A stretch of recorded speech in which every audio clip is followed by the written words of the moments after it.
This channel does not promote any violent, harmful, or illegal activities. All content provided by this channel is meant for an educational purpose only. এই মুহূর্তে সন্দীপের বিরুদ্ধে দুর্নীতি মামলায় বিস্ফোরক দাবি সিবিআই এর সেই খবর ব্রেক করব আমরা।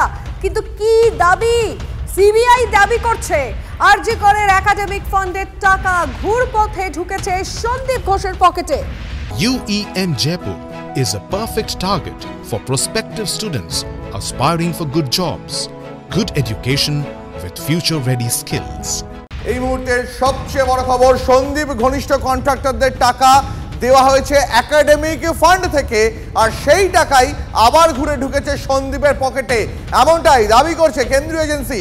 আরো বিস্তারিত জানতে চলে যাবো সহকর্মী সুজয়ের কাছে সরাসরি এই মুহূর্তে। সুজয়, সন্দীপ ঘোষের এগেনস্টে তো বিস্ফোরক অভিযোগ করছে সিবিআই, তার পকেটে ঢুকতো একাডেমিক ফান্ডের টাকা।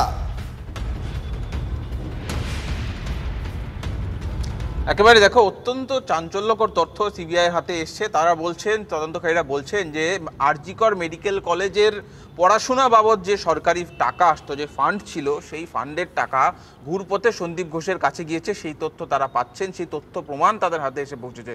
তারা কিভাবে পাচ্ছেন এই তথ্য প্রমাণ? তদন্তকারীদের বক্তব্য যে তাদের কাছে সেই নথি এসে পৌঁছেছে যেখানে আরজি কর হাসপাতালে বিভিন্ন কাজের জন্য যে সমস্ত কন্ট্রাক্টর থাকে, তাদের যে পেমেন্ট, তাদের যে টাকা দেওয়া হয়েছে, সেটা একাডেমিক ফান্ড থেকে সেই টাকা তাদেরকে দেওয়া হয়েছে। এবং সেই কন্ট্রাক্টর আবার যেহেতু সন্দীপ ঘোষের ঘনিষ্ঠ, সেই কন্ট্রাক্টর আবার সেই সন্দীপ ঘোষের যে ভাগের টাকা ঘুরপথে আবার তার কাছে বেনামে তার বিভিন্ন অ্যাকাউন্টে সেই টাকা পাঠিয়েছে, সেই তথ্য তদন্তকারীদের হাতে এসছে।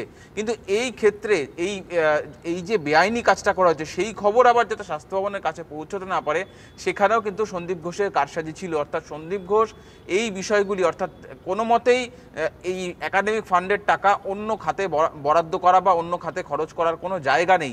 সেক্ষেত্রে এই ধরনের হাসপাতাল বিভিন্ন কাজের জন্য আলাদা ফান্ড আছে যেখান থেকে টাকা কন্ট্রাক্টরদের কাছে যাওয়া উচিত।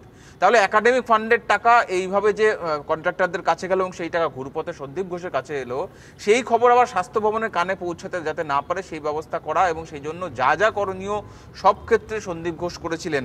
আর এইখানেই তদন্তকারীরা দেখছেন যে স্বাস্থ্য ভবনের এখানে ভূমিকা থাকার কথা, যে একাডেমিক ফান্ডের টাকা যাতে অন্যত্র খরচ না হয় সেটা তাদের দেখার কথা, সেদিকে নজর রাখার কথা। কিন্তু বারংবার দীর্ঘদিন ধরে এইভাবে একাডেমিক ফান্ডের টাকা নয়ছয় করা হয়েছে, বলা চলে নয়ছয় করা হয়েছে। সেই তথ্য কি করে তারা তাদের কানে পৌঁছলো না? তাদের কানে পৌঁছলেও তাহলে কেন ব্যবস্থা নেওয়া হলো না? যদি ব্যবস্থা নেওয়া হতো তাহলে এই অনিয়ম, এই আর্থিক অনিয়মে দুর্নীতি আটকে যেত। সেই বিষয়ে স্বাস্থ্য ভবনের কারা কারা যুক্ত আছে, কাদের কাদের দায় ছিল যে হাসপাতালে এই ধরনের একটা বড়সড় অনিয়ম হচ্ছে, সেটা আটকানো কার দায়িত্ব ছিল, সেই অফিসারদের নাম খুঁজছেন এবার সিবিআই তদন্তকারীরা সন্দীপ ঘোষের সূত্রে।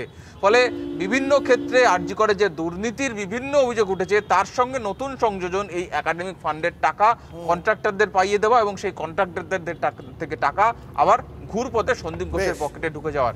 এইবার তদন্তকারীরা দেখার চেষ্টা করছেন যে এইভাবে কত টাকা সন্দীপ ঘোষের পকেটে ঢুকেছে। অনেক ধন্যবাদ তোমাকে সুজয়। তার মানে স্বাস্থ্যেও বলা যেতে পারে কাটমানির ব্যবস্থা করে রেখেছিল এই সন্দীপ ঘোষরা। আস্তে আস্তে ধীরে ধীরে নিশ্চয়ই স্বাস্থ্যের এই যে দুর্নীতি তা হয়তো সামনে আসবে, কিন্তু এর মাঝেও যে খবর আপনাদের বলতে হচ্ছে তা হচ্ছে আরজি করের নির্যাতিতার ছবি ব্যবহার করে কুমন্তব্য। সিবিআইকে অভিযোগ খতিয়ে দেখে রিপোর্ট দেওয়ার নির্দেশ দিয়েছেন প্রধান বিচারপতি। তিলোত্তমার ছবি ব্যবহার করে ফেসবুকে কুমন্তব্য চালিয়ে যাচ্ছে একদল যুবক, আর তা নিয়েই এই রিপোর্ট চাইছে। কি বলা হয়েছে প্রধান বিচারপতির তরফে সরাসরি আমরা জানবো আমাদের প্রতিনিধি শ্রাবন্তী সাহার কাছ থেকে। শ্রাবন্তী, দেখো, ফেসবুকে 4 জন যুবককে আইডেন্টিফাই করা হয়েছে যারা নির্যাতিতার শুধুমাত্র ছবি ব্যবহার করেননি, তাকে ঘিরে একাধিক কুমন্তব্য করেছেন। আজকের শুভজিৎ চৌধুরী একজন আইনজীবী, তিনি একটি জনস্বার্থ মামলা করেছেন।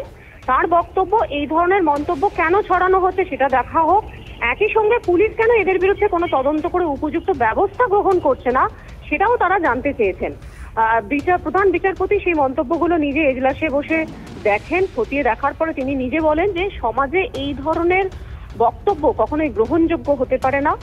সেই সঙ্গে যেহেতু সিবিআই এই মামলার তদন্ত করছে, তাই তাদেরকেই দায়িত্ব দেওয়া হয়েছে কারা এরা, এই সমস্ত যুবক, এবং তারা কিভাবে এই ধরনের মন্তব্য করছে সেগুলি খতিয়ে দেখে সাইবার ক্রাইমের যে অভিযোগ হয়েছে সেটি খতিয়ে দেখে রিপোর্ট নির্দেশ দেওয়া হয়েছে। বেশ, ধন্যবাদ শ্রাবন্তী।